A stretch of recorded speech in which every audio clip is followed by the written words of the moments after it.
দেশের সীমানা পেরিয়ে এবার আন্তর্জাতিক অঙ্গনে শাকিব খান অভিনীত তুফান বাংলাদেশের সাফল্যের পর রায়হান রাফি পরিচালিত ছবিটি আজ মুক্তি পাচ্ছে 4 মহাদেশে। একযোগে মুক্তি পাবে যুক্তরাষ্ট্র, যুক্তরাজ্য, Canada, Australia, Belgium, Sweden, Spain, France, Portugal, Netherlands, Oman, সংযুক্ত আরব আমিরাত, কাতার ও বাহরাইনে।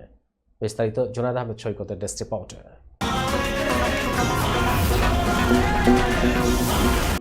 এবারে আন্তর্জাতিক অঙ্গনে মুক্তি পেল তুফান। বাংলাদেশে সাফল্যের পর রায়হান রাফি পরিচালিত এই ছবিটি আজ মুক্তি পাচ্ছে 4 মহাদেশে।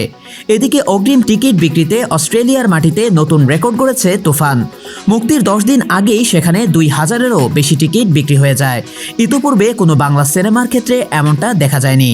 অস্ট্রেলিয়া ও নিউজিল্যান্ডে তুফান পরিবেশকের দায়িত্বে রয়েছেন বঙ্গজ ফিল্মস। প্রতিষ্ঠানটি এক বিবৃতিতে বলেছে, অপ্রতিরোধ্য সাড়া পাওয়ার পরিপ্রেক্ষিতে বাংলা ভাষাভাষী থিয়েটারে প্রথম সপ্তাহের প্রায় সমস্ত শোয়ের টিকিট বিক্রি হয়ে গেছে।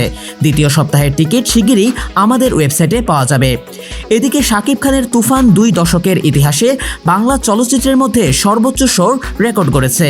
প্রেক্ষাগৃহ মানেই এখন তুফান। তবে নির্মাতা রায়হান রাফি আভাস দিয়েছিলেন, এটা তো কিছুটা ঝলক মাত্র, আসল ধামাকা হবে তুফান 2-তে। সেই থেকেই কৌতূহল জমেছে ভক্ত দর্শকদের মনে। তাহলে কারা থাকবে রাফির পরবর্তী ধামাকায়? সম্প্রতি এক সাক্ষাৎকারে তুফান সিনেমার নেপথ্যের কারিগররা এসেছিলেন। বেশ আড্ডা জমেছিল সেখানে।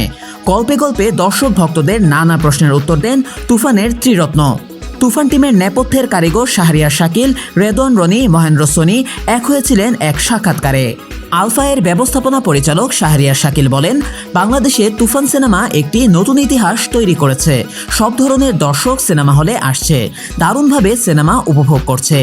মাল্টিপ্লেক্সে এসে মানুষ শীষ বাজাচ্ছে, নাচছে, চিৎকার করছে, এরকমটা আসলে খুব একটা দেখা যায় না। ইন্ডাস্ট্রির এমনই একটি অবস্থা আমরা দেখতে চেয়েছিলাম। চরকির প্রধান নির্বাহী কর্মকর্তা চলচ্চিত্র নির্মাতা রেদওয়ান রনি বলেন, আমরা সুরঙ্গের সাফল্য নিয়ে একদিন আড্ডা দিচ্ছিলাম শাকিল ভাইয়ের অফিসে। ওই দিন আমরা চিন্তা করছিলাম আরও বড় স্কেলে কিভাবে সিনেমা বানানো যায়। তখন রায়হান রাফি তার নতুন গল্প নিয়ে ভাবা শুরু করেছে।